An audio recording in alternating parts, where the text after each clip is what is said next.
Colin, would you like to get us started? I would. Good morning, everybody, and welcome to the final day of the MRCTI Capital Meeting. As you can see, situated behind me is the beautiful Mississippi River, right near the confluence of three rivers coming together. The Missouri, which is right over here, the Illinois, which is right up there. One of the largest confluence regions in North America is situated right behind me.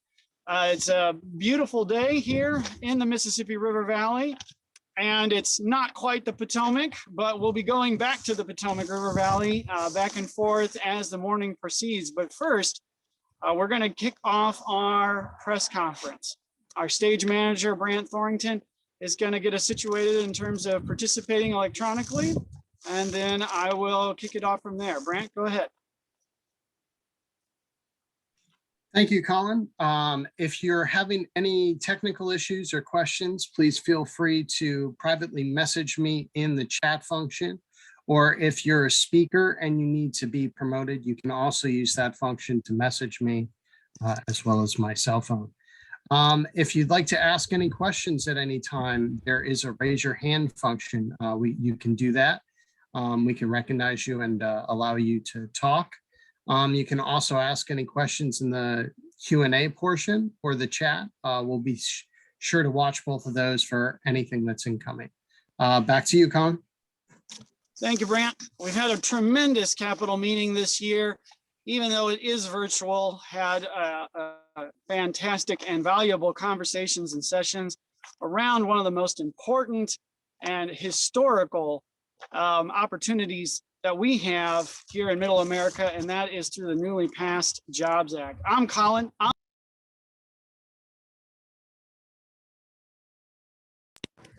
I'm the executive director of MRCTI, and we are now going to get our press conference started this morning. We have a great lineup for you and an announcement regarding our infrastructure facility. But first up is our co-chairs, and I'm going to hand it to Mayor Jim Strickland of Memphis, Tennessee. Mayor Strickland. Thank you very much, Colin. Good morning to everyone. We have a couple announcements before we get to our press conference, but I'm joined here today by my co-chair of the Mississippi Rivers Cities and Towns Initiative, Mayor Eric Simmons of Greenville, Mississippi. Joining us virtually over the last 2 days have been over 30 mayors from across the Mississippi River corridor, as well as U.S. senators, members of Congress, federal agency officials, and representatives from the White House, including the President's Special Advisor for Implementation of the Bipartisan Infrastructure Act, Mitch Landrieu, former mayor of New Orleans. Just have to make a note, when the White House needed something done, they go to a former mayor, because mayors, we get things done. This morning, we'd like to do three things. Number one, on the eve of the 2022 flood season, we want to provide an update on the critical progress being made regarding our partnership launched with Ducks Unlimited, because dirt is moving and new flood storage is being made. Number two, feature the launch of a new and unique MRCTI infrastructure facility to help all of us, all our cities, with a new level of capacity to compete for grants under the bipartisan infrastructure grant over the next several cycles. And number three, announce the opening of a second environmental impact bond challenge with Quantified Ventures. As Colin said, we do have members of the media participating via Zoom. Once we have completed some brief remarks on the items I've mentioned, we will take questions from the press. But let's begin with our work with Ducks Unlimited and go live on location back to Colin, to a site overlooking the Two Rivers project, as he said, at the confluence of the two rivers, where we will join Mayor Mike Morrow of Grafton, Illinois, Ducks Unlimited Chief Biologist Michael Sertle, and our MRCTI Executive Director, Colin. Go back to you, Colin. Thank you so much, Mayor Strickland. I'm going to welcome into the frame with me Mayor Mark Morrow from Grafton, Illinois. Mayor, thank you so much for being with us. Thank you, Colin, and welcome to Grafton. Thank you. It is a great place to be. A beautiful morning. You wouldn't know it, but apparently everything behind us is going to be covered in about 3 inches of snow. That's what they're saying, but it'll be gone by Saturday. That's true. Never a dull moment right here in No, the valley, never, no. right? So it's a nice 38 degrees here right now. Snowstorm on the way over the next 24 hours, and then 65 degrees on Sunday. Yes, It's exciting. it is. Yeah. Just as exciting is the project that we're going to be talking about this morning with Ducks Unlimited. And Mayor Morrow, can you tell us a little bit like where we're standing and where we Yes. are in your town? As I said before, welcome to the city of Grafton, Illinois. And we're standing right now on the deck of Aries Winery, which is the highest location in Grafton. It sits beautifully above the bluffs, and it's over the confluence of the Illinois and Mississippi River, which you can see in the background. The Grafton relies heavily on tourism as our lifeblood. That is our industry here.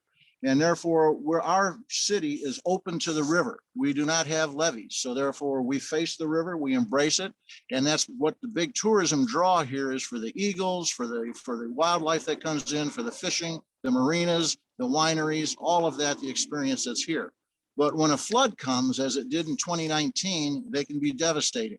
The area that you can see behind us was full of water. And the problem with the 2019 flood was that it came up and it went down and it came up. It was the duration. We need areas where that water can go naturally. And that's why we're very excited, Colin, about this Ducks Unlimited project that's going on right behind us that we're going to hear about, because we rely on natural storage areas for water that can take the ponding away from the city and move it to areas where it can sit. And so we're very excited about that. And that was one of the unique characteristics of the 2019 flood was it was so long. It was almost into the 1993 flood. Most people understand was that it was a long duration flood and it was very high level. Mhm. The 2019 flood was almost about that same level, about 1.5 feet below the 93 level flood. But again, the duration, the long time that it sits on the ground, the water absorbs into the ground and so forth, which again, doesn't help our tourism industry because we couldn't have the people coming here to enjoy the town at that time. That's right. And that's the case with so many of our cities. What you're looking at is the number one asset that our cities enjoy up and down the Mississippi River, big, medium, and small cities alike. And they don't want to be cut off from the river. They don't want structures that can cut them off from their most valuable asset. And that's where natural infrastructure can play such a valuable role at scale. I'm going to bring in Chief Biologist for the project, Mike Sertle with Ducks Unlimited, to join Mayor Morrow in frame. And he's going to be talking about the project that they are going to be onboarding just upriver from us here to help not just Grafton, Illinois, but also West Alton, Missouri, just across the way, Alton, Illinois, and other cities throughout the Metro East region. It's a good Mike. regional project. Please join us. Hi, Mike. Thank you. Thank you. Thank you, Mayor Morrow. Thanks, Colin. You bet. Thank you once again to all the MRCTI mayors for inviting me to join you during your DC week. As Colin and the mayor have said, we are very excited. Right over our shoulder here, we have a multi-phase, multi-year project that Ducks Unlimited is going to work in partnership with the U.S. Army Corps of Engineers and their St. Louis staff, the U.S. Fish and Wildlife Service and their National Wildlife Refuge staff to install new infrastructure, increase the wetland basin, the wetland capacity. We believe the final design will nearly double the ability of the wetland capacity that is there now. That's very exciting. So, very excited to kick it off, Mayor. One of a number of projects we're working on, working with private landowners right here across the river from your town to permanently protect their floodplains if they so choose. Going to work on more projects upstream from you here. We got things coming up in the St. Louis metro area. Very exciting time. We're super happy to kick this off as one of our first projects in partnership with you. We're happy to have you. Thank you very much, Thank you. Michael. Thank you. Colin? Yes. Switch back over to you. Thank you so much, Mike. And thank you, Mayor. So This is just one of several projects that Ducks Unlimited and the team with Mike profiled at our annual meeting in September, up and down the Mississippi River. And we're just in time, right, Mike? We are, yeah.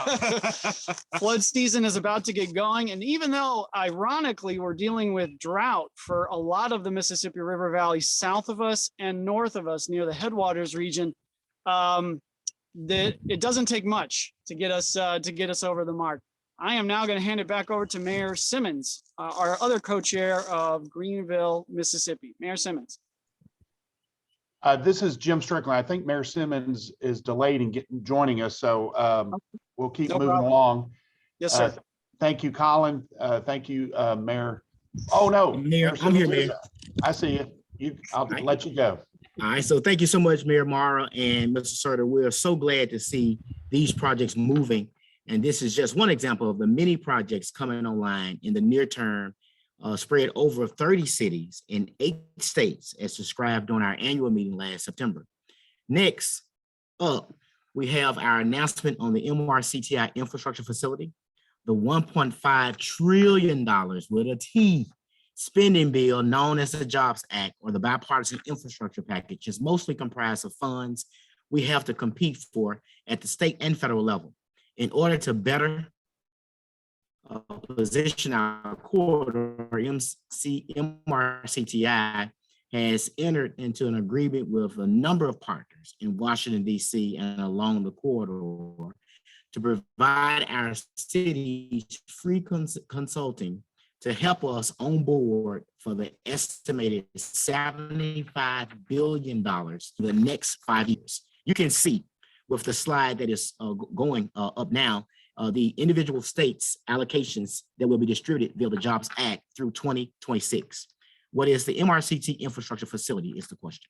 The MRCTI infrastructure facility is a consultative body of experts and organizations assembled by MRCTI. We want to thank our wonderful leadership and our wonderful staff and Colin and Brent and all of their team from both the MRCTI Corporate Advisory Board and other executive partnerships. The facility is designed to provide our cities additional capacity to credibly and competitively apply for Jobs Act funds.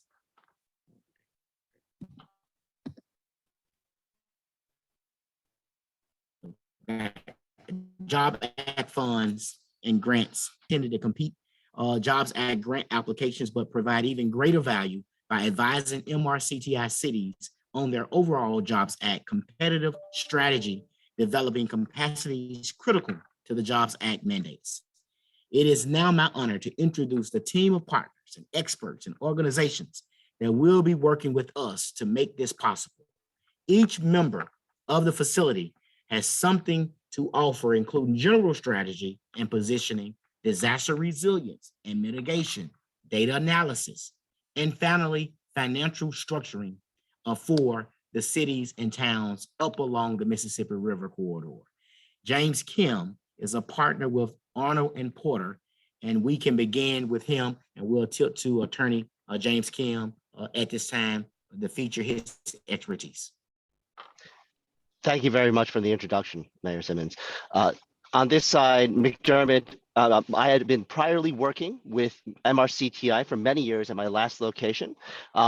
Currently, at my current firm at Arnold and Porter, we're looking forward to expand that relationship with MRCTI as being part of this infrastructure facility.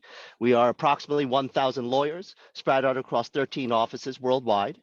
We serve a large number, a majority of the Fortune 250 regarding legal services, and we're looking to bring our expertise with regard to federal funding mechanisms, as well as state government systems and federal government systems, and the regulations and requirements around grant delivery to the table with the rest of our partners here. And I think with the partners that we have in the facility, we have a very nice package of services that we're hoping to bring to allow the mayors up and down the river to take most advantage of the funding that's being made available by the government.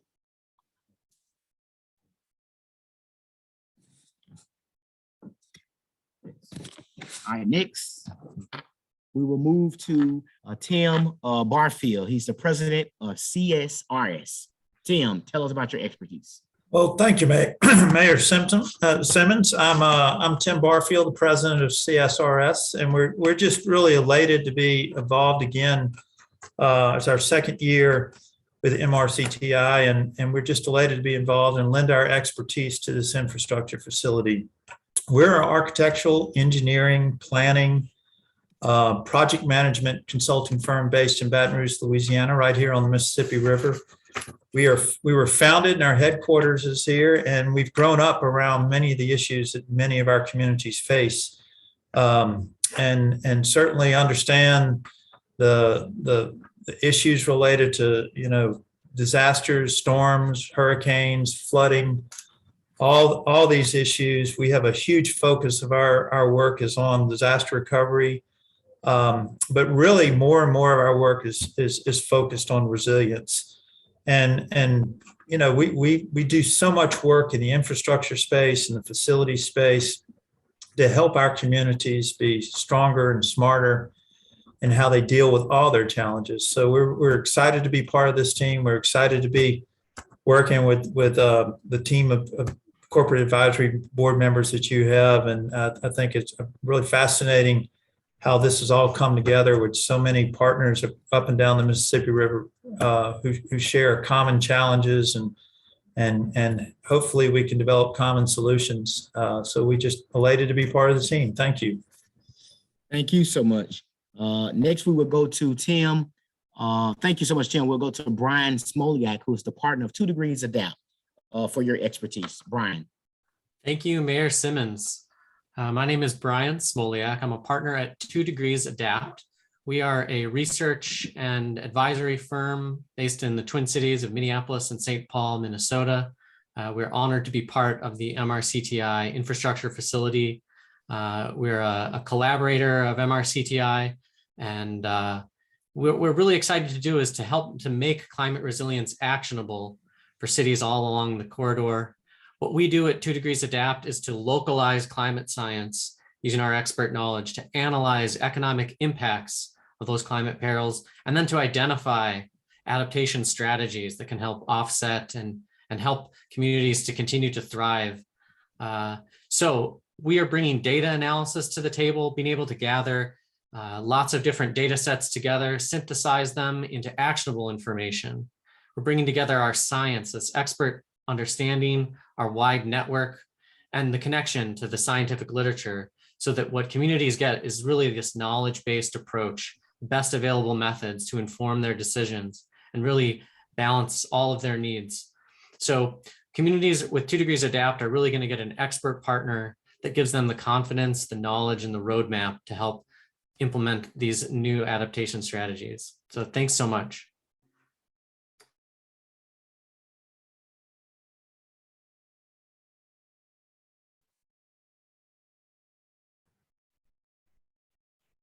Mayor Simmons, are you still there?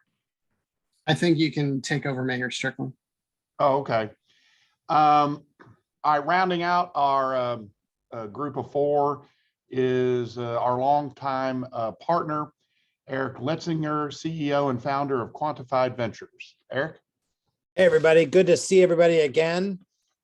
We are absolutely thrilled to be part of this team. We've got a long-standing relationship with MRCTI. It's just been amazing to see you all mayors just punch above your weight. This is an amazing group, and we're thrilled to be part of it. We are an outcomes-based capital firm. We create financial structures that get a lot more sustainability and resilience practices on the field. The way we do that is that we create financial structures that enable investors to connect their return on investment directly to whether the outcomes that you want to see in your communities are actually realized or not, meaning everybody wins. And we've had the great pleasure of working with a handful of cities up and down the Mississippi River to implement some of these financial structures. I think we're living in an incredibly exciting time right now, given the nerdy, weird work that we do at Quantified Ventures, in the sense that you've got 3 massive waves of capital headed your way in public grants and financing, in philanthropic dollars and private capital. What we are all about at Quantified Ventures is working with brave leaders like you all to capture as much of that capital and bring it home to your communities to generate the exact outcomes that you want to see happen. And by connecting that capital directly with the outcomes that you want to see, we've got the ability to actually really make a difference together. We couldn't be more excited about the team, and let's go. Thank you, Eric. Thank you all. I think this is going to help all our cities, big and small. And Colin, thank you and your team for pulling all this together. We're going to talk about our third issue before we get to the press conference. And that is we're announcing the opening of the second Environmental Impact Bond Challenge to deploy outcomes-based financing for 2 of our cities. The first time we did this challenge, we ended up making history with New Orleans using their grant to develop the Mississippi River Valley's first ever green mortgage product for sustainable housing. I'll kick it back to Eric with QV to take it from here. All right, terrific. Well, this is exciting. We had a successful foray into this world of doing these outcomes-based financing challenges a couple years ago. It's been a ball. Great things have happened. Let's do it again. So here we go. So with the augment of this infrastructure platform that Colin and the team are rolling out here, we've really got the ability to start to tap into some of those other capital streams that we were talking about. So what may be a little different, so I think with this next outcomes-based financing challenge, we have the opportunity to do a lot more bigger projects and a lot more creative projects. We're able to kind of blend a few sources of public, private, and philanthropic capital. So with that, I'd like to turn it over to my colleague, T. Thomas, who is a former SRF director. At Quantified Ventures, we've been building SRF capacity directly from humans who have been running state programs, because as we all know, SRF language is its own language. You got to speak that language to get that dollar, right? It's like dealing with the Dewey Decimal System and the librarian, right? Can't find a book unless you know the Dewey Decimal System, right? And so similarly, T. Thomas is someone who knows the SRF language. What we're proposing here is to bring the full benefit of that to you all to enable a lot of that last mile work that's hard with these state revolving funds for communities that may not have the internal capacity to pull together applications to acquire that capital. And by the way, before I turn it over to T, I want to just say one thing about SRF money. We think of SRF money as the biggest impact investor on the planet. Let's talk about what that means. What does that mean? It's the best interest rate, 1% money, hard to find. 2, best terms, 29-year money. You kidding me? Unbelievable. 3, how safe is it? Meaning, can you blend private capital with it? AAA rated money.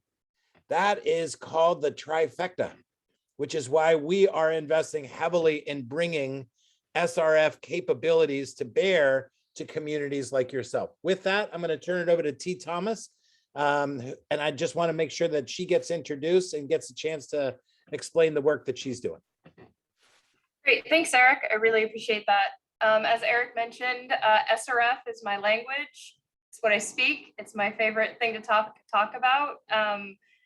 Prior to joining QV, I managed all of the water money for the state of Vermont. So clean water, drinking water, state revolving funds. I rewrote all of the SRF legislation and policy to try and enable P3s, natural infrastructure, technology investments, and exactly the type of investments that we're hoping to help all of you get your hands on with this infrastructure bill funding. So we work with partners, cities and partners, municipalities all over the country to strategize SRF. We advocate for those projects. We work directly with the SRF managers.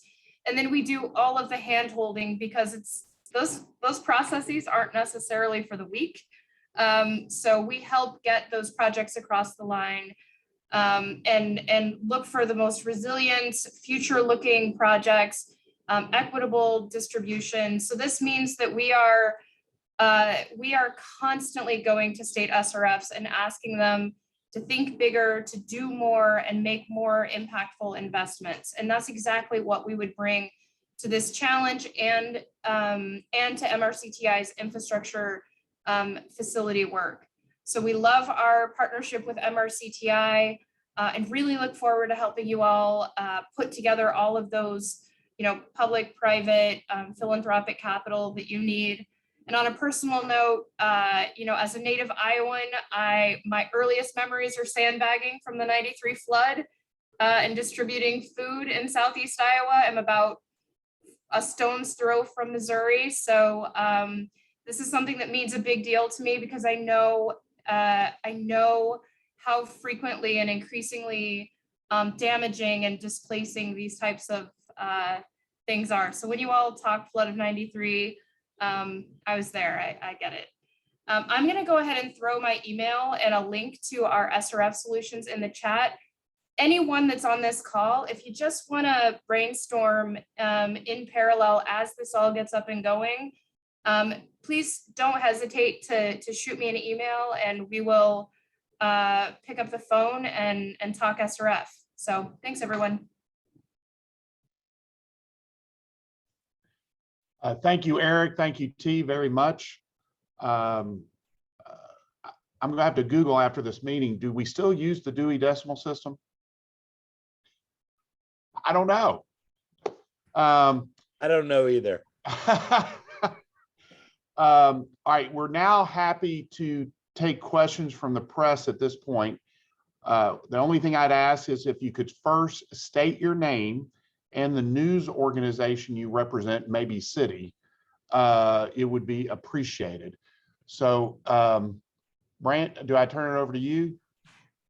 We do have one question, Mayor Strickland, from the AP. It asks, how many other natural flood protection projects have received a green light as the Biden administration announces some of the projects that did get money? I know we can probably speak more to the Ducks Unlimited projects if Michael Sertel's around. Yes, Mike is right here. Mike, you want to join me? Brant, can you repeat the question? It was a question in the chat from the Associated Press. But Brant will read it to you. Sure. How many other natural flood protection projects have received a green light as the Biden administration announces some of the projects that did get money? I know you can probably speak to the Ducks Unlimited projects, right, Mike? Yeah, from a Ducks Unlimited and the majority of the projects that we are working on right now have a green light as far as us moving forward with them. In regard to the Biden administration and things like the Jobs Act that have come out, that is going to be part of our partnership with MRCTI to integrate these together and get them moving forward. Hopefully this year. Yeah, I believe is the plan based on what I've seen. Right. So as the Jobs Act grants hit the street, that's when we'll be moving forward on those. And the good news is a lot of these projects are just so far along already in development and planning and land assemblage. We're now ready for to do that. Yeah, get the resources to get them on the ground. They're ready to go on the ground. Mm-hmm. The resources, things like the Jobs Act, that kind of support is what's going to get us there to the finish line. And just to elaborate on some of the things that some of the specific Job Act programs that we are going to be looking at are, there's a brand new one, the Storm Act grant program, or the Resilience Revolving Loan Fund. That's brand new. That'll come out for the first time. Hopefully around the summer is when that'll hit the street. So that is perfect for this. There's a lot of brick money available. Yep. And the good news about, Mike, your projects is, and Mayor Morrow, we have two states right here, right? Yeah. And we also have projects that we're working on right now this week on different environmental ways also too. We have 5 hollows that run down to Grafton that take the water from the hills back down into the river. And we're looking at a natural way with Heartland's Conservancy and the Volkert Engineering Company to come up with a grant to be able to do riparian waterways to naturally take that water and flow it and clean it down to the river. So we're very excited about the job acts coming in with the money that's coming in to be able to do that, to look at some of the environmental restoration and natural ways that we can dilute this water and keep it clean. Now, the good news is for the Mississippi River Valley anyway is we've got Missouri right here, Illinois right here. Correct. Your projects help both states. Yes. And multiple cities, and that's a key measuring point, Yes. especially things like brick. And when we talk about the brick, this unique to this region is the fact that we have 3 ferries that service this area. The Grafton Ferry, the Golden Eagle Ferry, and the Brussels Ferry, which is a state, but the other 2 are private. We're going to be looking to the Jobs Act to do a regional study to be able to boost those up. Our Grafton Ferry right now only runs on the weekend. We need it to run 7 days a week. So we're looking for the ferry money that's in there to do that. So again, we're very excited about being able to embrace the river, our tourism, and that's going to be a big, big plus for us here in Grafton. All right, thank you very much, guys. We got a couple more questions. Peter Tubbs has his hand up, Peter. Hello, hopefully my microphone is open. Yes. I'm Peter Tubbs. I work for Iowa PBS on the Market to Market show. We're a farm business show and PBS stations around the country. I'm wondering if there's someone on the call who can walk me through just the process of how are all the projects prioritized? There are so many things that could be done. How do you decide this is 1, this is 2, this is 3, and on along? Oh, yeah, no, it's a great question. So Mike, I'll talk about the 2 degrees adapt vulnerability study. So we needed some science and data to help guide us on where are the most vulnerable spots, where are the most vulnerable communities to the climate situation that we're enduring with the more persistent disasters, and they're getting bigger and bigger every year and longer too. So we worked with, and Brian Smoliak is on the line, 2 degrees adapt to develop one of the largest by geographic stretch non-federal climate vulnerability studies in the country done in 2021. So Brian and Addie's whole team put that study together. We revealed the results in September, and the results of that study basically guide Mike and our mayors on where do we put these projects, where are the most vulnerable communities, who's in the most danger, and then we go down from there. So we wanted to make sure that all this work was guided by science, empirical data, and also the state of the infrastructure along the river and where it is, because it's in a state of compromise in a lot of places because of so many back-to-back disasters. Mike, I don't know if you wanted to add anything to that. That was great. And as Colin said, we with 2 degrees adapt, work with them. We have our own research staff that work very close with Addie and those folks. We use their data. Our research staff look at it. We have GIS staff that take that and we do modeling. We look at things that, as Colin said, what were the prioritizations? Where do we have projects that impact these areas first? And then we step it from there. To how is it prioritized? That's actually a major part of my role with Ducks Unlimited, is helping to prioritize these based on all this data, all this research I receive, and feedback from our biologists and engineers out here in the field. Yeah, and Brian, I don't know if with 2 degrees, I don't know if you wanted to add anything to that.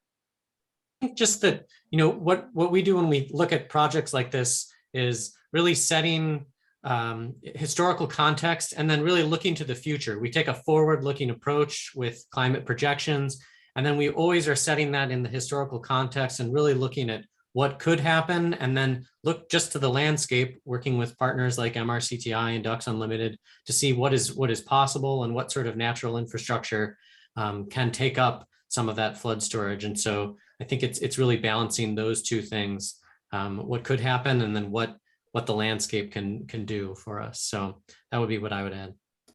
Yeah. Thank you. Thank you. We do have a written question in the question and answer part. It's from David Murray with Waterways Journal. How much of this grant money would or could be directed specifically to river ports and terminals? Or does that depend on how cities and towns frame their applications? Yeah, so in the Jobs Act, there is, as you know, Dave, there's money for port infrastructure. One of the programs that's most important to us is the Marine Highway Grant Program. That got an infusion of money by the Jobs Act. One of the largest infusions of money that program has ever gotten is part of the Jobs Act. So we were excited to see that. I think a couple of things that our cities are looking at in developing from that grant program is a container on barge movement, as well as beefing up the capacity of our ports, better protecting them. All of the resilience money that we have been talking about can go to protecting not just cities, but can go to protecting ports, which is fantastic. But as for actual port infrastructure expansion and market tapping, that's really where things like the Marine Highway Grant Program really come into play. And of course, all of the DOT money, the majority of the Jobs Act is through DOT. So that's Marine Highway Grant Program, but also all the surface transportation money that's going to be out there to get intermodal freight to and from our ports will be critical. A lot of access points to ports are still gravel roads, And if we can change that, not only does it become better, less noisy, less pollutant truck trips for our cities, but it's more efficient. And so we'll be looking at that, at those opportunities as well. The good news is our cities are not alone in this. They have all of these partners ready to onboard and help them. Arnold and Porter, Quantified Ventures, 2 Degrees Adapt, Csrs, all working together to help our cities get to these funds for free as part of MRCTI. That's really the magic of the partnership and the facility, is that we can offer that. So we're gonna try to squeeze one more question in, and Yes. Peter Tubbs had one more question. Peter. Thank you. Can someone walk me through like a project like I believe was Lock 25 and just the general impact these projects will have for agriculture and both the moving of grain downriver and then commodities like fertilizer back upriver? Thanks. Are you talking about the lock expansion of Yes. Nest? Yes, Oh, thanks. sure. Well, we got one of the guys that actually worked on designing that project, and that is former Colonel Mayor Mark Correct. Morrow with the Corps of Engineers. You worked on both We worked, ecosystem restoration correct, piece, on the yeah. fish ladder piece and also on the Lock 25 and so forth. Mayor, But- go ahead. Well, what the first part is you've got the portion where the Lock 25 has a 600-foot chamber. And what the brick and mortar piece is going to do to that is that's going to include a 1,200-foot chamber so that the tows, when they go through there, they won't have to break in half. And that reduces the passage time and so forth. And then up on Lock 22 on the environmental piece is that they're putting in a fish ladder. And the fish ladder will allow for the passage of fish both going upriver and downriver around the lock, which is very critical at this point because, again, getting the fish through the lock without the fish ladder is very problematic in itself. Mm-hmm. And our aquatic ecosystem's gone through enough stress with It invasive has. carp And that's the interest, the very good part about all these projects that the Corps does is that they have the environmental piece and they also have the brick and mortar piece, which, and again, the modernization needs to happen on the river because Lock 25, if I remember correctly, was started in the mid-30s and it's been working for all that time. And it's a bottleneck because they have to break the tows in half to go for the 600-foot chamber. This will allow them to go through a one piece without breaking in half, cuts the time down from about a 45-minute transition down to about a 10 to 15-minute transition. And this will allow for more product to go up and down the river. One of the things people don't realize is that when you see a standard tow, which is a 3x5 configuration, you're looking at 870 semi trucks that are taken off the highway. And just being moved by one tow up and down the river, it's the most efficient means of transportation that you can have. Many people will say they're stopped at a railroad crossing, or you're in a truck traffic. You've never been stopped in traffic by a tow. That's right. On the river. That's right. Absolutely. Well, Mayor, back to you. Thank you very much. We're going to end it there because we're just a little bit behind schedule. Next up, we look more at infrastructure financing by announcing the next Environmental Impact Bond Challenge. Yes, thank you so much, Mayor Strickland, and thank you so much to members of the media for joining us today. If you do have additional questions, you can please reach out to Jim Gwinner. He is our press manager. He can take care and funnel all your questions, interview requests, and any other information that you might have or need to all the folks where it needs to go. I do want to point out two resources that will be online for you. You'll be able to see the landing page for our infrastructure facility. If of interest, Jim's email and number are right there in the chat. If you go to Quantified Ventures /MRCTI, quantifiedventures.com/MRCTI, you'll be able to see the infrastructure facility landing page, get more explanation on that, and it's also at mrcti.org. I am going to kick it now to Mayor Lionel Johnson, the former co-chair of the Mississippi River Cities and Towns Initiative, and also the mayor of St. Gabriel, Louisiana. We're very excited to be able to do a little bit of a deeper dive with Eric and T on the new Environmental Impact Bond Challenge that will be onboarding very shortly. So Mayor Johnson, I will hand it over to you. All righty. Thank you, Colin, and good morning to everyone. What we want to do is elaborate on what was announced at the press conference regarding the next MRCTI and Qualitative Ventures Environmental Impact Bond Challenge. We need to follow up with our mayors on how this challenge is expanding above and beyond the previous one, and how and when cities can apply. So in March of 2019, Quantified Ventures launched the first challenge using an environmental investment vehicle called Environmental Impact Bonds. We call them EIBs. Through the challenge, MRTCI had an exclusive opportunity to have EIBs deployed in 2 cities along the Mississippi River. Those cities were Memphis and New Orleans. They won the first challenge. So to tell us a little bit more about the next opportunity is our returning and recurring friend, our partner, Mr. Eric Letzinger with Quantified Ventures. Eric, the floor is yours. Actually, I think Eric's stepped away. So if I can do my best to give the introduction about this. So Sure. Again, I'm T. Thomas. I work with Eric at Quantified Ventures. Our very strong hope for this environmental impact bond is that we can go much bigger, that we can take advantage of all the federal funds that are coming down the pipeline, and really do some very impactful work with this challenge that we have in front of us. We're hoping to focus this pretty squarely, not exclusively, but really make a very strong push to really try and engage with the SRFs along the spine of the Mississippi, with a strong goal of trying to advocate for the types of uses of the state revolving funds, and really maximize the amount of grants that we can get for member states, particularly the small and under-resourced communities that are part, not exclusively, but really those under-resourced communities that are part of MRCTI. So that's our hope for this challenge, is to really bring these projects to the state SRFs, really try to get very strong information for the rest of the members that are maybe not part of the challenge, to help to understand how to utilize and access these funds.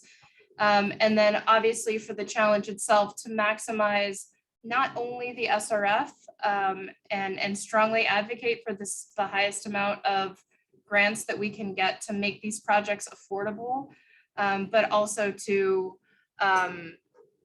look at the other funds that are available. There's a lot of watershed grant funding out there. There's even DOT funding that has a lot of resilience and natural infrastructure bend to it. So we're just excited about this opportunity because this is a once in a lifetime opportunity, I think, for everyone on this call to make investments that will be impacting future generations. So that's the information that we have. It's early days in the EIB challenge, but very excited for our team to be a part of it. We're ready to dig in.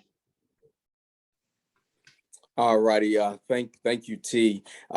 We look forward to working closely with you and with Eric and with Quantified Ventures and the foundations and other partners as we move to this next opportunity. What we want to do now is open the floor to ask any questions that we may have in regards to the EIBs. But I want to start us off, T, with the first question directed to you. And that is, how do you see outcomes-based financing evolving in the marketplace over the long term? And what would you say cities should be doing to capitalize on this trend?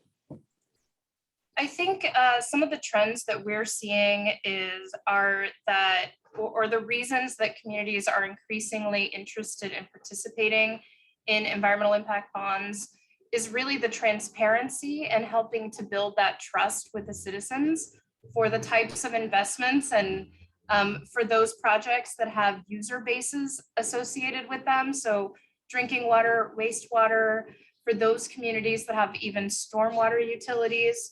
People are increasingly wanting to know what they're getting for every rate increase. So the future, when EIBs really started, when Quantified Ventures did the first EIB in 2015 with DC Water, it was really about de-risking that, how do you get a municipality to feel comfortable with doing green infrastructure, which felt, at least at the time, new and less like you can touch it like a pipe or a pump. Like, how do you make it where they that we can sort of prove out that type of infrastructure is not just cheaper, but that it incredibly overperforms with much less maintenance. So that's really where that started. And I think as we've moved in our knowledge of green infrastructure and natural infrastructure, we're increasingly having folks come to us for different types of outcomes, health outcomes, affordability outcomes. There's a wide swath. Some communities that have to have a bond vote or have to have a local referendum are really interested in essentially declaring upfront what they're gonna do with that investment to try and get that local buy-in. So that is a huge drive, and it's what we are calling a disclosure only EIB, which means we don't necessarily always have to tie the returns, right? Like if we're using SRF, sometimes it's about just disclosing what happens as a result of that investment. So that's a lot of what is in our minds when we're developing EIBs, is it's become less of this scary green thing and like trees, is that really a thing? And it's become more of how do we prove that what we're doing does anything that makes anyone's life better? And I think that's the real power of this type of financing, is it's a stronger trust building, I guess, if that makes sense. Great. I recall some of those earlier conversations about the fear of those green bonds, and obviously all of the mayors on here can relate to your concept of transparency and trust, not only with EIBs, but with what we do on a daily basis. So thank you so much for that answer. Are there any other questions for T or for Colin on this particular issue?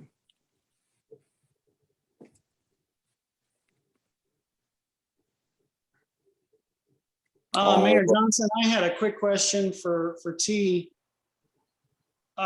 T, thank you so much for joining us and all of your expertise. And so glad you're coming back to the River Valley.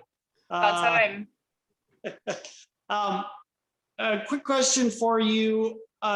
What would be your advice to all of our cities when they are looking at SRFs as an option? You know, depending on the state that our cities are in, their ability to borrow money is limited less or more, depending on where you are. And so in terms of a city that already maybe has some of their borrowing capacity used up here or there, or they currently have bonds on the street, and they don't have a lot more borrowing capacity, maybe a little bit, should they still look at SRFs, or should they limit that? What do you think should be a good approach if the city's borrowing posture is somewhat limited? Yeah, that's a great question, Colin. The reality is, I always recommend, so SRFs work by, you first send in a pretty high level application. Every state calls it something different, but it's really just kind of metadata, almost the data that we're collecting on the infrastructure landing page that was announced. It's very similar, like how much is it going to cost? What are you going to do? States will use that basically to inform where that free money goes, right? So if we aren't raising our hand and putting our projects in front of the state, then there's no advocacy that can be done to say, look how underserved this community is. The rates are already high, they're at capacity. So my strongest recommendation, and I think this is something that we can bring in terms of sharing knowledge throughout the MRCTI network, is really get those projects in front of the state so we can show the need, and that we are thinking about resilience, that we are thinking about water quantity and water quality. And all of the other stuff happens later, right? Like you figure out debt service, and there's no, like you're not tattooing anything on your neck, right? Like there's no lifelong commitment here. We are really just getting this in front of the states. And that gives us the power to then say, look, we have these 100 communities. These are all of their needs, and then advocate for those kinds of projects. And states will often be responsive to those projects that are in front of their face, and they will sculpt what their offerings are based on what the need is. So that is always my first recommendation, is visibility. Throw your hat in the ring. Worst case, we advocate, we fight hard for these types of projects. There's a political component to that, which I assume all of the folks on the call know better than I do how all of that works. But really the most powerful thing you can do is first show that visibility, and then really the second part is that advocacy component. If you all have not seen EPA's guidance and very strong language about how states should be implementing this money, I'll throw that also in the chat, but that is, it's really clear that they really want states to do better, collaborate more, and be more responsive to community X that's tapped out of borrowing capacity, and community Y that maybe has a little more capacity and their user rates can use a little bit more of an increase. Thank you. That's fantastic. Brant just put a note in the chat while you were speaking, T, which is a good point that you brought up, in working directly with your state, so that all our mayors know that the infrastructure facility can help our mayors, not just with the federal government, but also with states. So our partners can help you work with your states and position, because a lot of this money from the Jobs Act is going from the feds through the states. Not all, but a good portion of it is. So having that ability to work with your state and still advise our cities on how to do that is just as valuable as the decent too.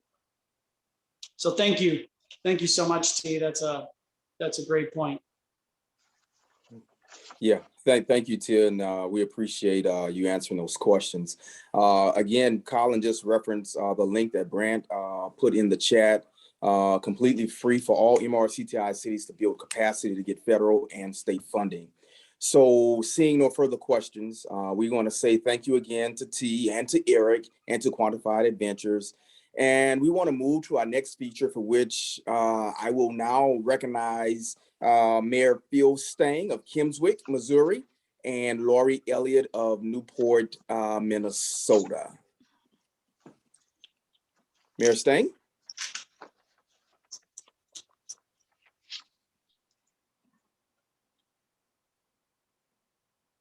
Mayor Stang, you're on mute.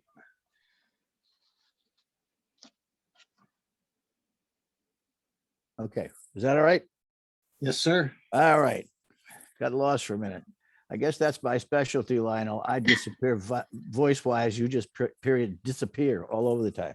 Anyway, as you said, Lionel, joining me for this session is in the bicameral Mississippi River Caucus is Mayor Lori Elliott of Newport, Minnesota. Good morning. We are gathering this morning to not only reflect on the accomplishments and influence of the Mississippi River Caucus upon MRCTI's 10th anniversary, but to also begin considering the next chapter. Foremost is a very exciting, I'm very excited to be part of the recognizing of one of the caucus's founding chairs, Senator Roy Blunt, who is my senator. To help us accomplish all these considerations, this is the Mississippi River Caucus co-chair, Amy Klobuchar of Minnesota. I will recognize Mayor Elliott for her introduction. Mayor Elliott. Thank you very much, Mayor Stang. I'm very pleased to introduce the Mississippi River Caucus co-chair and Minnesota's own Senator, Amy Klobuchar. Senator, we want to thank you for your support of the Resilience Revolving Loan Fund and introducing the Ocean Shipping Reform Act to help our ports and the $164 billion global commodity supply chain export economy we enjoy on the Mississippi River. On a personal aside, because this is the first time I've ever had a chance to talk directly with Senator Klobuchar, the city of Newport, a town of 3,700, has a earmark request into the senator for some flood mitigation and a little bit of really great river access in the backwaters for canoeing and kayaking, some fishing, and a chance to watch the eagles and so on. So I hope your staff can give it a good hard look and we can make our way through their approvals process for some funding. And I also want to thank you for the Christmas card you sent last year. I feel like we're on a first name basis now. You're Amy to me. And yes, I kept the card. And for those of you who don't know much about Senator Klobuchar, in 2019, Vanderbilt University ranked her as the most effective Democratic senator in the 115th Congress. And I think we're really fortunate to have her co-chair this group as someone who reaches across the aisle and works very hard to get things done. So thank you for being such a transformative force for our state and the entire Mississippi River corridor. Senator Klobuchar, thank you so much for joining us today. Senator Klobuchar, are you with us or do we have staff? I see her name there, but I haven't yet to see her video. Here I am. Hey. Oh, there we go. How are you guys? We're good. To see you all. Hi, Roy. Hi. Very Thanks good. for joining us today.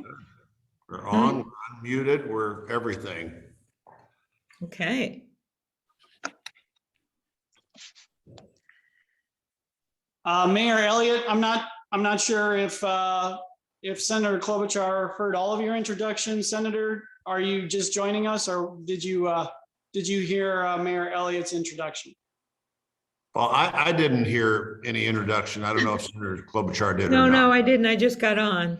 Are y'all okay with another Yeah, we're earmark? okay. We trust that it was nice. Okay, but I'm going to do the earmark plug because I've got a request into your staff for some earmark funding on some Mississippi River flood mitigation and recreational activities for the public. So that's Okay. it. But yes, thank you really for all the things that you've done. We talked about the revolving loan fund, the Ocean Shipping Reform Act, and also just being for being such a transformative force in the state of Minnesota, as well as the Mississippi River corridor. Oh, thank you, Mayor. We're excited about the shipping bill with the one I have with Senator Thune. It actually has some legs, I think, to get done. It's a version of it is currently in the what we call the USICA bill about the semiconductors over in the House. Oh. So I'm hopeful we'll be able to get it done. So great. Yeah. Okay, so you wanted me to say a few words here, or what we're going to do? I think, do we want to throw it back to Mayor Stang, and we'll Okay. do recognize Senator Blunt as well? Okay, great. Well, I guess the first thing I can do is say, if you have any wonderful things to say about Senator Blunt, Senator Klobuchar, you can say that right now. Well, Roy and I are best friends, and we don't just say that like made up friends in the Senate. And we've done so much together. We head up the Adoption Caucus, tourism. We obviously have the Mississippi River doesn't divide us, it unites us. And then we also, as you all know, headed up the inauguration, got through January 6th together. We were the last ones left there that night. It's just, he's an incredible leader, and I don't know what I'm going to do without him. So whenever I'm trying to pass a bill now that I have with Roy, I keep telling everyone, oh, this is for Roy's legacy. Let's get it done. Whatever works, whatever works. All right. Mayor, do you want to say anything before I say a couple of things? Yes, I do. Good. All right. So thank you, Senator Klobuchar. By the way, that was one of the greatest speeches in the snow I've ever seen. Was indeed. And before we get to our honoree, I too just want to echo Senator Klobuchar in recognizing Senator Blunt. Senator Blunt has worked hard to push for priorities of the mayors along the Mississippi River, including pre-disaster mitigation grant, the Marine Highway Grant Program. Most recently, Senator Blunt joined the rest of the Mississippi River Caucus in supporting the Resilient Revolving Loan Fund, water pollution grants, and bipartisan infrastructure package. And on a personal note, Senator Blunt was a major force behind the getting the exemption for the Delta Queen steamboat, which will eventually be in the city of Kimmswick and back. Of which, by the way, my in-laws wrote a letter for. It's the only time they ever lobbied me. They've been a true story. Okay, continue on. And at some point I had to tell them there were limits on what family members could ask for. There you go. That's perfect. Okay, continue on. Okay, it is with great honor and purpose that with the authority vested in me by MRCTI Executive Committee, and as the chair of Missouri, we as mayors of the Mississippi River bestow the highest honor our association has induction into the Order of St. Julian. St. Julian happens to be the patron saint of rivers. And this is the first, you are the first member of the Senate to ever receive this award. Senator Blunt.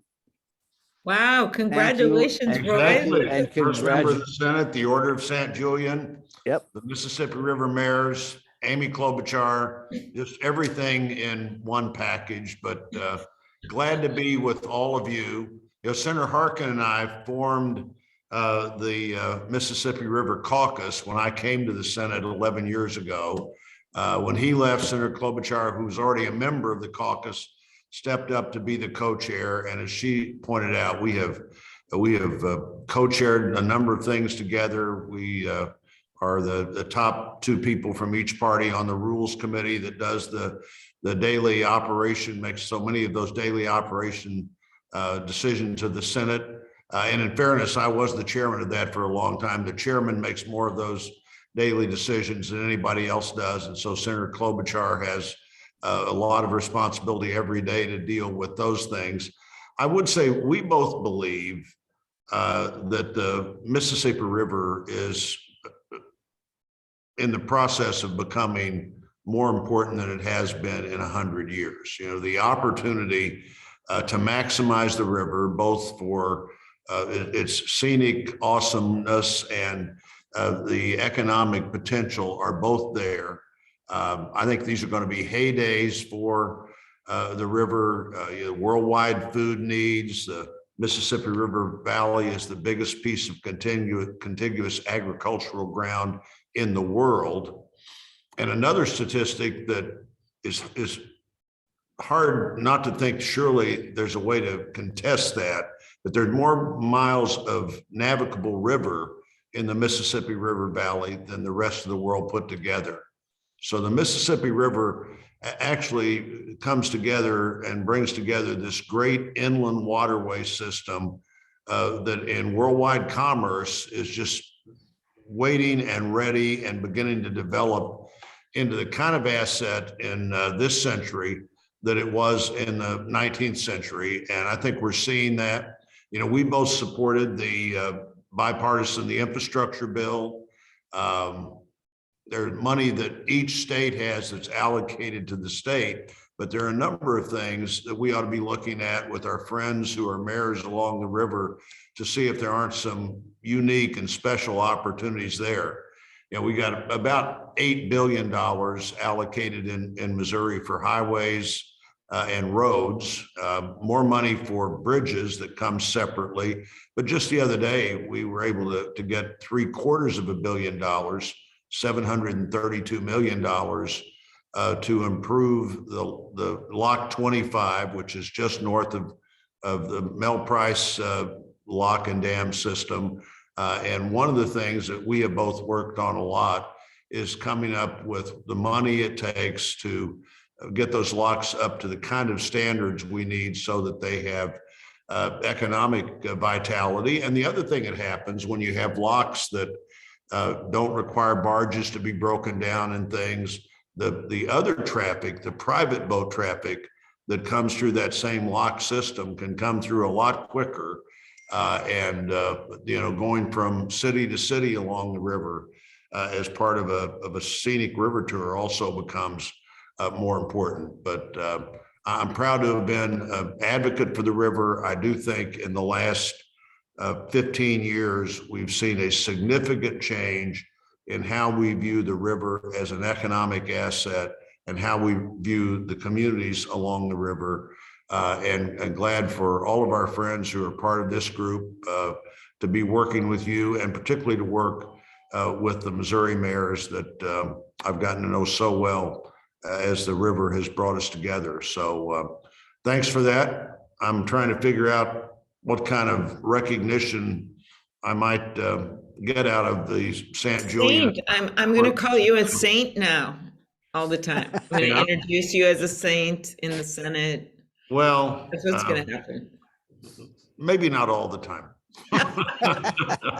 But thanks to all of you. And again, we look forward. I'm going to be here the rest of this year. So another 10 months of working with you as a senator. And I hope there's some opportunities to work with you in ways that are helpful after that as well. But great communities coming together along this great river that creates such an asset for us and brings our country together in a unique way. So thank you all for this recognition. Very good. Roy, I just want to say one thing on a personal note. I've already retired 4 times in my life, so you can't escape. There you go. There you go. Well, I like to work, and I don't have all that many hobbies, so I intend to find things to do. I went to a retirement party of a guy that used to work for me. Then he was named Ag Commissioner of Minnesota. Then he was 3 retirement parties. 3 retirement parties. So see. Thank you all. Okay. Thank you all. So thank both of you, but I'd like to, if you can, I'd like to Sure. stick around for a little Q&A, and I'll turn it over to Mayor Elliott for the first question. Okay. Thank you, Mayor Sting. And my question is for both senators. The MRCTI has included the National Climate Adaptation and Resilience Strategy Act, put forward by Senator Coons and co-sponsored by Senator Cassidy. We as mayors like it because it has established a national strategy for resilience, and we're spending over $1 billion annually now. Just wondering if either of you have any thoughts on this. And Senator Klobuchar, you referenced it in your opening comments, so I think I'll throw it to you first. Sure. Yeah, no, I'm a fan of that bill. I want to help them to get it passed. And there's actually a lot of bipartisan work going on right now, despite what you may hear. The climate change issue is huge for cities. You know, we've already had issues with erosion on the rivers and wanting to make sure that it's as strong as possible. I also see, you know, I've got the head of my farm bureau actually in my office while I'm doing this. And by the way, Roy, we brought up the lock and dam in Missouri when we were meeting. At one, I didn't understand they had to disassemble things and then put them back together to get on. So, you know, I think we can have both tourism and ag. And the tourism thing that's so interesting to me for the river cities is just the potential as we get out of this pandemic, something we were working on before with cruises and whatever there is, that we don't give up on that, because I know there's a lot of towns in Minnesota that are really interested. There's already some of it going on, but I think there could be even more. Well, on the lock and dam issue, you know, actually, I think, and you can do this in a way that it doesn't, that it might have some less than beneficial elements to it, but I don't think so. I think that the traffic along the river is actually one of the things that people are sort of drawn to, and more economic activity on the river, if it's done in conjunction with understanding that, you know, riverbank stabilization and the tourist element to that is an important part of that, is an important thing. And on these locks and dams, it really all basically are all St. Louis and north, to allow that river traffic to do everything it could. The quicker you can get things on the river, the greater your economic advantage of being there. And the lock that we're improving, and this will be enough to do the total improvement, the 732 million, is a 1939 lock. And it's the same size as it was in 1939. It's the same everything as it was, just, you know, lots of maintenance over the years, but nothing to step up with where we need to be on real economic activity. And Mayor, I'll look at that bill, you know, whether that would be something that would fit into the word of reauthorization or needs to be somewhere else. I don't know, but I haven't looked at it, and I will. And we're paying a lot of attention to the word of reauthorization that happens pretty quickly and the various projects that come along with that. And maybe not often thought of as one of the economic elements of the river. But for instance, when you spend $732 million in a community over several years, that has a lot of economic impact of the people that are there, the jobs that are there, the decision to go to local restaurants and other things that they might not do otherwise. And so you also don't want to sell short the economic impact of using the river as an economic as well as a tourism asset. Anything else? No, I think we need to probably get going. The Saint and me, we got stuff. Right. The Saint and I need to go. One more question. Anybody have another one?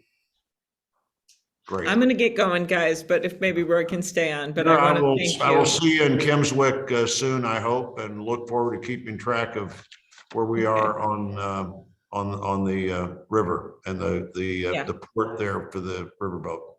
See you. Mm-hmm. Bye. Thank you, Mayor Elliott, for the nice introduction. And thanks, everyone. We got a lot going on, but the infrastructure bill should be good for everyone. So thank you. Thank you. Bye.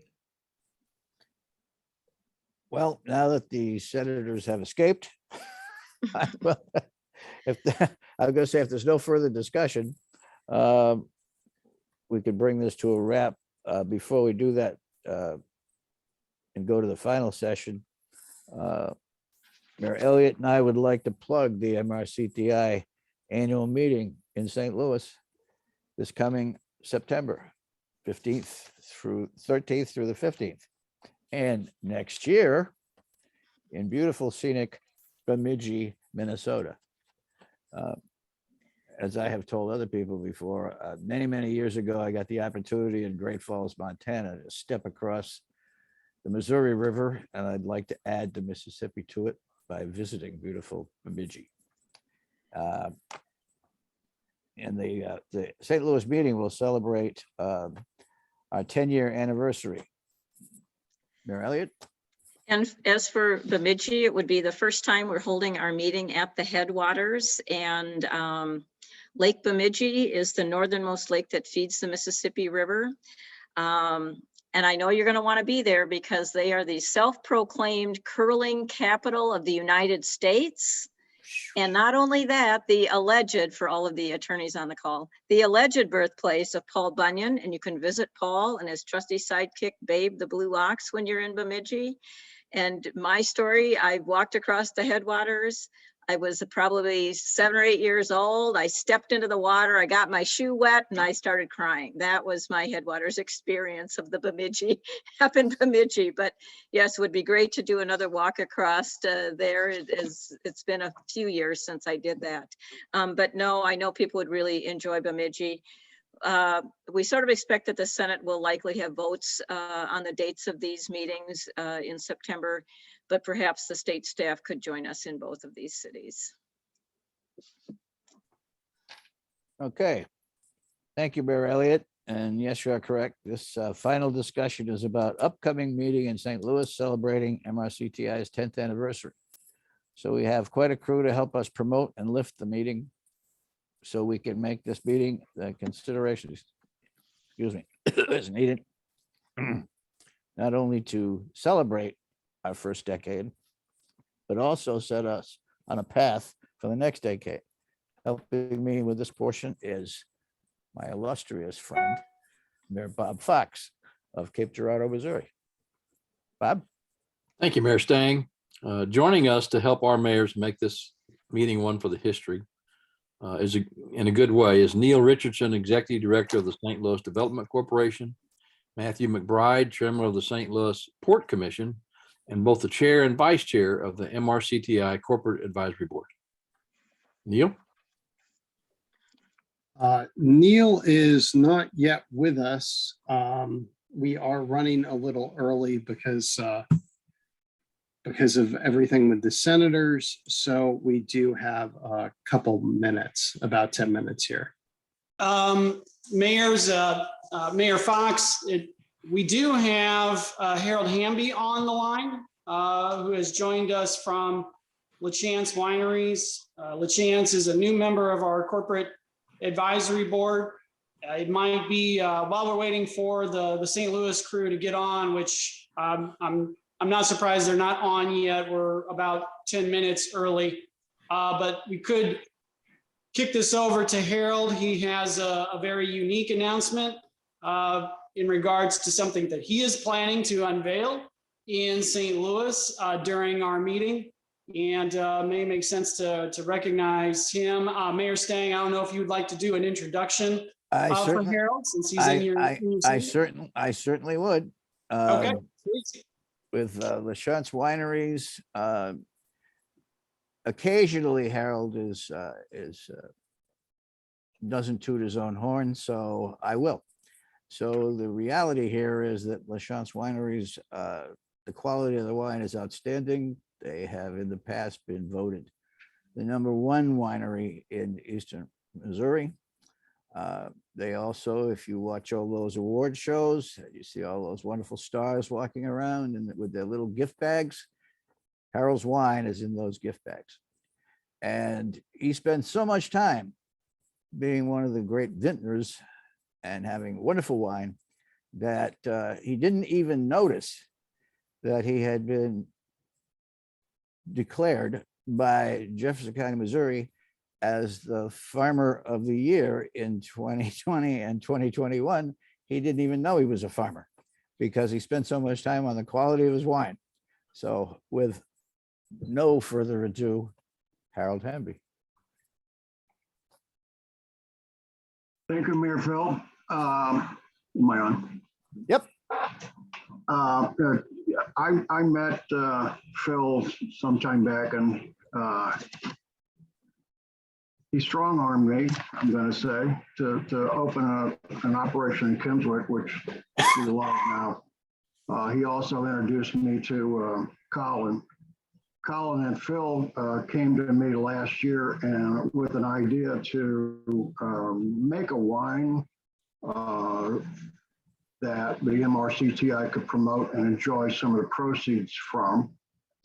And they also felt like that by having that brand out there with the MRCTI logo on it and their and what that wine stands for, it's a good advertising tool to make people aware of the river and tourism on the river. We took it a step further. Not everybody likes the same kind of wine, so we're making 5 or 6 wines right now that will please everybody's palate. We're going to go from a white sweet to a dry red and everything in the middle with a label on it to show the river. And the proceeds from those wines will go to MRCTI. I think the big part of that is to make people aware also. If we can get that label in front of people, make people aware of the river and what it stands for. To me, I grew up on this river here in Jefferson County. And the only thing I thought about with the river was, where's the bridge to get across it to get to Illinois? I think a lot of people view the river like that. They don't stop and understand what that river represents. Tourism's coming back. I own a shipping company, and in that shipping company, we work exclusively with marketing companies, and we do live marketing and event marketing throughout the United States. So we deal with tourism every day, and it is certainly near and dear to my heart. What an awakening that Colin brought to me to reintroduce me to a river that has been here my whole life and I never paid attention to. So hopefully these wine labels, this wine line will make people aware of the river and make some money for MRCTI. You will be tasting those wines here in St. Louis when you get here in September. Thank you. Thanks, Harold.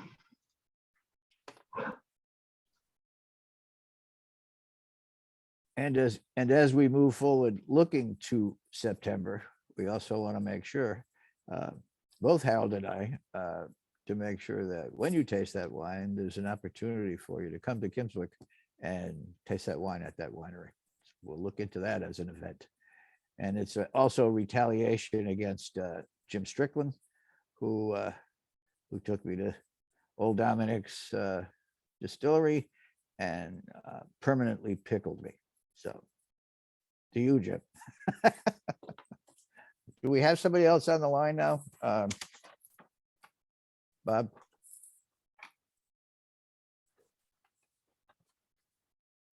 Yes, Mayor, we do. We have Alex Lukopoulos, who is the current chair of our corporate advisory board. Hi, Alex. He has joined us. Alex is really done tremendous job for MRCTI and the mayors. Not only is he heavily engaged with, excuse me, with the development of our infrastructure investment fund that we've been working on through a grant from the Andrew Young Foundation.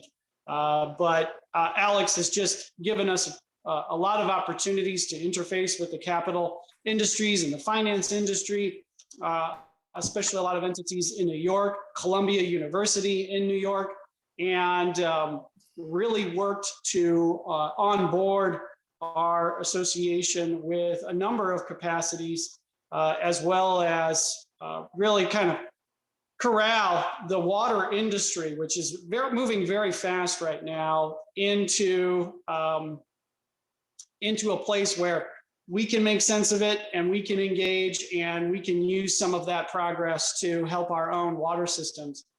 And I also want to introduce Mark Bensfeld. He's our vice chair of our corporate advisory board. He is a vice president with JF Brennan. And it's no accident that Mark has been elevated to the position of vice chair. His industry is going to benefit a lot from this Jobs Act. But also Mark's company in particular has a big footprint in the St. Louis area, all the way up to La Crosse especially, and now they're even moving over into the Atlantic as well, into Brant Thornton's neck of the woods where he's from in New Hampshire. So J.F. Brennan is really taking on a more national role more and more. But I want to kick it over to Alexander if I can. He has a great corporate partner in St. Louis. One of the larger water companies in the Midwest is partnered with him. And Alex, thank you so much for joining us. Yeah, thank you for that introduction, Colin, and great to see all the mayors. Again, unfortunately, we're doing this again on Zoom, hopefully for the last time, and look forward to having some of Harold's wine sometime soon, especially with you, Mayor Stagg. No beer, just wine. So I guess what I wanted to say is we very much enjoy kind of the partnership with MRCTI, and I think we bring a perspective of not all money has to come from the public government. And we kind of have brought water is our big issue and private capital to work there. And specifically, it's very, St. Louis is very close to our heart because we started our first investment in the water space, which was about 5 years ago, was with a small, tiny water company in St. Louis. And the simple thesis was there are way too many water systems in America, and we should at least try to fix as many of them as we can, starting with private capital, then moving into hybrid capital, and then kind of helping more with philanthropic capital.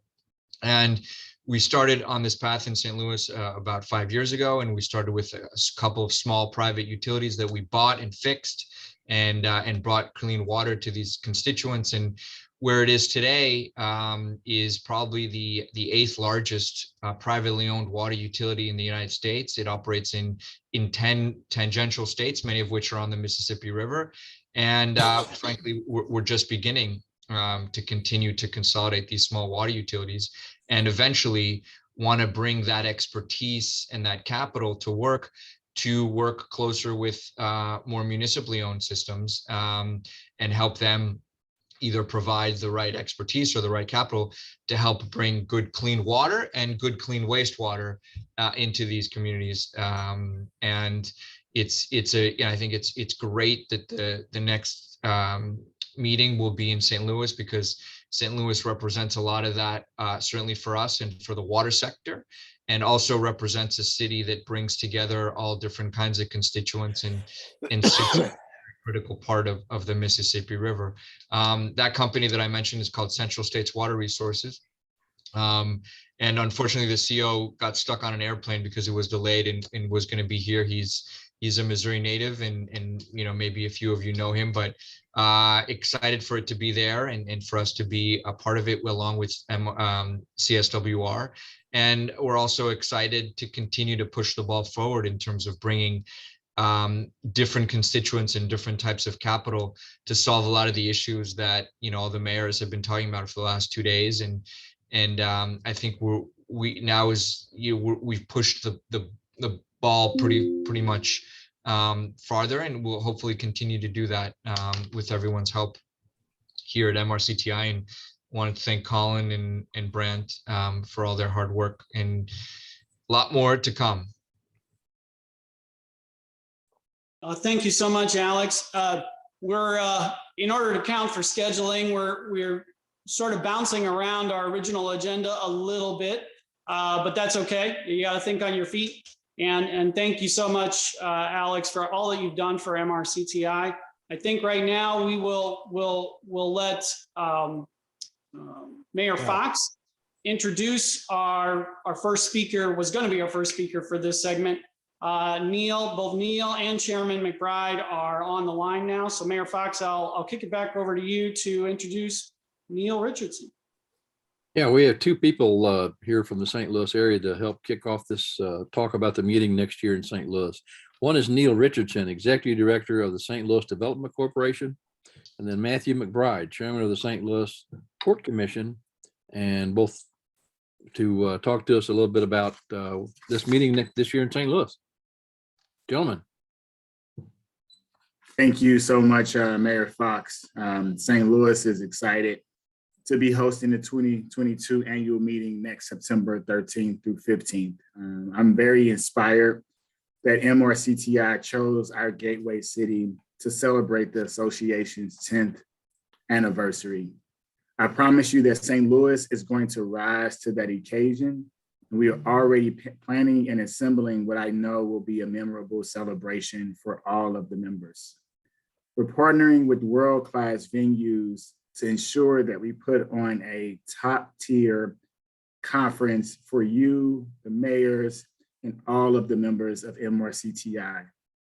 When MRCTI was last here in 2017, you all may recall the new arch grounds and facilities were not quite completed. I believe at that time, the mayors took a tour of the unfinished museum and the visitor center. Now that it's all complete and now a totally state-of-the-art experience, we will be sure that the MRCTI conference will include an updated tour and visit to the arch grounds and the facilities. We're also planning to partner with the new St. Louis Aquarium and others to bring a new level of involvement from the arts and culture aspects of the Mississippi River Valley. We have had to forgo, as you all know, for too much, 2 annual meeting locations so far. And I know I myself was looking forward to being in Baton Rouge last year, but I'm happy that we will be there in 2024. So please plan on joining us live here in the middle reaches of the Mississippi River next September for a spectacular time as we ring in MRCTI's 10th year of making positive change for our corridor. Another exciting partnership we are pursuing right now is for a meeting with the Major League Soccer stadium and team that is coming to the city of St. Louis. We thought the new stadium would be a perfect setting for the meeting kickoff in September, as the venue can show the burgeoning tourism and sports industries of the corridor and offer mayors a chance to explore the Major League Soccer possibilities for their own cities. As you all may recall, the port was played a significant role in attracting and ensuring that we were able to get Major League Soccer here in the city of St. Louis, among other investments that we've been able to make along the Mississippi to support logistics, to be able to support transportation, tourism, and other industries in order to continue to grow our economy in the city of St. Louis. And we're happy to show that off in the annual meeting. So today, please join me in the promotion of the annual meeting in St. Louis, the chairman of our Port Commission and one of my dear friends and chairmen, Mr. Matthew McBride. Matt, I'll pass it over to you. Thank you, Neil. I appreciate it. And thank you for your comments. And thank you, Mayor Fox and Mayor Stang, for this opportunity to address everyone. We appreciate it very much.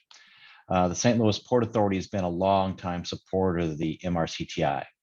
The Municipal Port of St. Louis is used by MRCTI Corporate Advisory Board member SCF Marine, and they've been a great partner with us for the years that they've been operating our municipal terminal. Thanks to MRCTI's work in bringing back the US DOT Marine Highway Program, SCF Marine has been able to rebuild container on barge market for the Mississippi between Memphis and New Orleans and on up to St. Louis as well.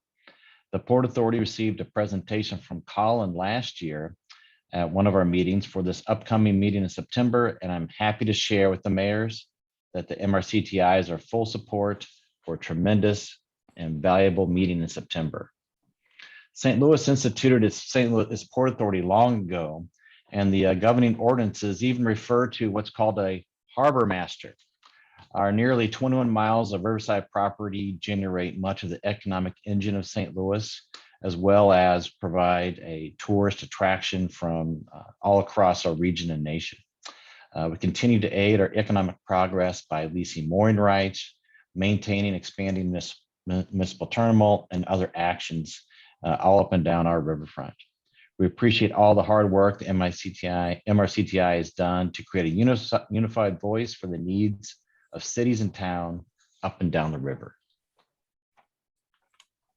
Thank you.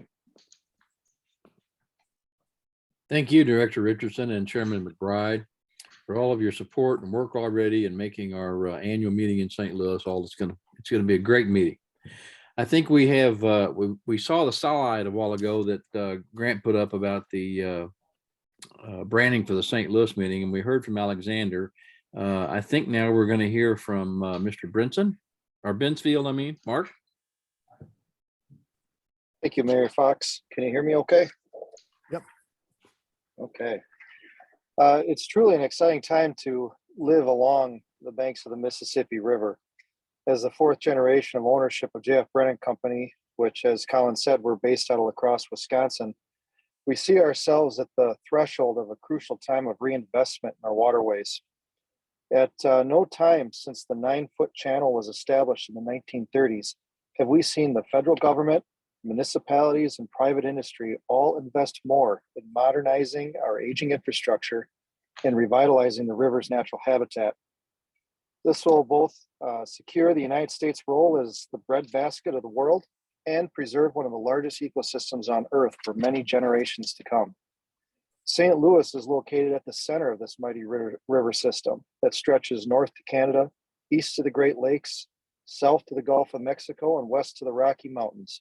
There is not a more fitting location for the 2022 in-person MRCTI annual meeting, and we very much look forward to attending. Thank you.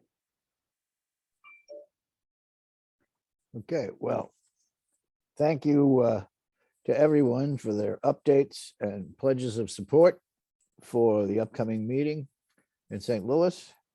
And I guess now I'll turn it back over to our co-chairs, Mayor Strickland.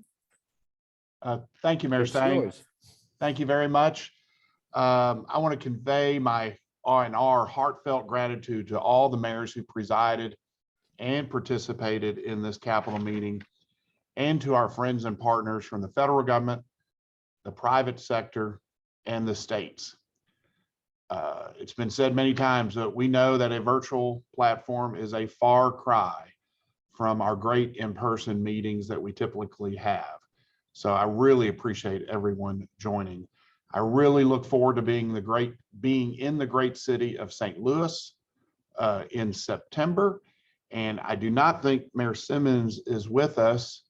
So I will go ahead and adjourn our meeting and wish everyone well. See you in September. Thank you. Take care. Thank you, everyone.